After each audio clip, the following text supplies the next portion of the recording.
Tudo bem? Então, hoje nós vamos meditar um pouco sobre caráter. Nós vamos ler em Gálatas 5, a partir do verso 13. Porque vós, irmãos, fostes chamados à liberdade, porém não useis da liberdade para dar ocasião à carne. Antes, sede servos uns dos outros pelo amor. Porque toda a lei se cumpre em um só preceito, a saber, amarás ao teu próximo como a ti mesmo. Se vós, porém, vos mordeis e devorais uns aos outros, vede que não sejais mutuamente destruídos. Digo, porém, andai no Espírito, e jamais satisfareis a concupiscência da carne. Porque a carne milita contra o Espírito, e o Espírito contra a carne, porque são opostos entre si, para que não façais o que porventura seja do vosso querer. Mas se sois guiados pelo Espírito, não estais sob a lei. Ora, as obras da carne são conhecidas, e são prostituição, impureza, lascívia, idolatria, feitiçarias, inimizades, porfias, ciúmes, iras, discórdias, dissensões, facções, invejas, bebedices, glutonarias e coisas semelhantes a estas, a respeito das quais eu vos declaro, como já outrora vos preveni, que não herdarão o reino de Deus os que tais coisas praticam. Mas o fruto do Espírito é amor, alegria, paz, longanimidade, benignidade, bondade, fidelidade, mansidão, domínio próprio. Contra estas coisas não há lei. E os que são de Cristo crucificaram a carne com as suas paixões e concupiscências. Se vivemos no Espírito, andemos também no Espírito. Não nos deixemos possuir de vanglória, provocando uns aos outros, tendo inveja uns dos outros. Nessa última parte deste capítulo 5, o apóstolo Paulo nos exorta e exorta seus leitores a uma piedade prática séria, como o melhor antídoto contra as armadilhas dos falsos mestres, das heresias que ele ensina no capítulo anterior contra elas. Duas coisas especialmente o autor estressa. Uma, nós não devemos lutar uns contra os outros, mas amar-nos mutuamente. 2, todos devemos lutar contra o pecado. E feliz será a igreja se, em vez de morder e devorar uns aos outros por causa das diferenças de opiniões, nós cristãos nos opusermos com afinco à luta contra o pecado em nós mesmos, individualmente e nos lugares na sociedade em que vivemos. É contra isso que precisamos focar para combater o pecado. E é isso que, acima de tudo, devemos tomar como nosso trabalho para opor e para suprimir pecado. Porque há em cada um de nós uma luta entre a carne e o espírito, como é colocado no versículo 17. A carne é a parte corrupta, carnal de cada um de nós. A concupiscência, que é a luxúria, a ganância, a ambição excessiva, que luta com força e vigor contra o espírito, que se opõe a todos os movimentos do Espírito de Deus e resiste a tudo que é espiritual. É nosso dever e deve ser nosso profundo interesse nessa luta estar do lado certo da batalha. O lado certo são as nossas convicções de fé contra as corrupções e a nossa graça recebida em Cristo Jesus contra essas concupiscências. O apóstolo Paulo nos direciona aos meios mais eficazes de alcançar isso. E há uma única regra geral que, se devidamente observada, é o remédio mais soberano contra a prevalência da corrupção, qual seja, andar no Espírito, que está no verso 16. Andai no Espírito e jamais satisfareis a concupiscência da carne.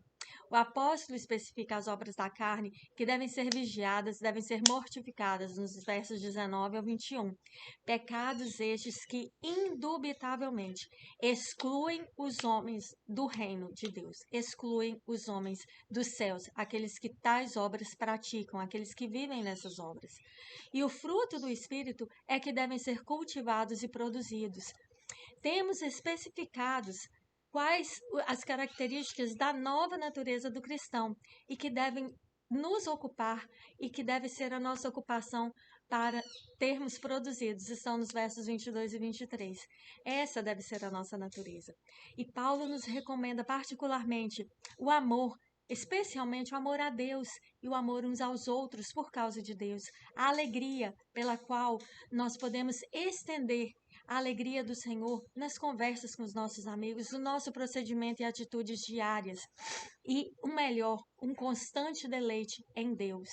A paz com Deus, com a nossa consciência, uma pacificação de temperamento, comportamento pacificador para com os outros, longanimidade, paciência para adiar uma raiva, contentamento para suportar injúrias, benignidade, tal doçura de temperamento, especialmente para com os inferiores, aqueles que nos ofendem, uma disposição de sermos afáveis e corteses, de fácil falar, mesmo quando alguém nos ofende. Bondade, beneficência, benignidade, que se mostra pronto para fazer o bem a todos, em oportunidade e fora de oportunidade. Fidelidade, justiça, honestidade, no que fazemos, no que professamos, no que prometemos. Mansidão, com a qual governar as nossas paixões e ressentimentos, de modo a não sermos facilmente provocados e, quando assim formos, logo sermos pacificados. É a mansidão do nosso mestre, que é manso e humilde de coração. Domínio próprio, a temperança, mesmo no nosso comer, no nosso beber, os outros prazeres da vida, de modo a não sermos excessivos e imoderados em nada. Até nas nossas finanças nós temos domínio próprio. E Paulo diz a respeito dessas coisas, desses frutos do Espírito, não há lei contra isso. O apóstolo fala em quem esse fruto do Espírito é encontrado, não há nada para condená-los, não há ninguém para puni-los. Sim, estando em Cristo, não mais estamos sob a lei, estamos sob a graça, e em quem quer que sejam encontrados esse fruto, mostra-se claramente que a pessoa é guiada pelo Espírito e, consequentemente, antagoniza a obra da carne, que, segundo Gálatas 5, ensina como devemos opor-nos à corrupção. Então, cultivar e estimar o Espírito Santo de Deus que habita em nós. E, finalmente, no verso 24, o apóstolo nos informa que este é o cuidado e o esforço sinceros que todos os cristãos verdadeiros devem ter. Aqueles que são de Cristo, os cristãos de fato, crucificaram a carne com as suas afeições e a sua luxúria. E o que nós podemos aprender aqui? Ao listar o fruto do Espírito esperado nos cristãos, o apóstolo Paulo se concentra não no empenho que eles poderiam alcançar, no sucesso que poderiam conquistar nas atividades da vida, mas no tipo de pessoa que o cristão se torna. A lista do fruto do Espírito ensina que o nosso viver deve ser semelhante ao viver de Cristo, para Cristo e conformando-nos a Cristo. Como povo de Deus, devemos ser um povo espiritual, não um povo carnal. E o Espírito de Deus faz, acima de tudo, com que aqueles que depositam a fé em Jesus se tornem cada vez mais semelhantes ao Jesus que eles professam, que amam, que confiam e que seguem.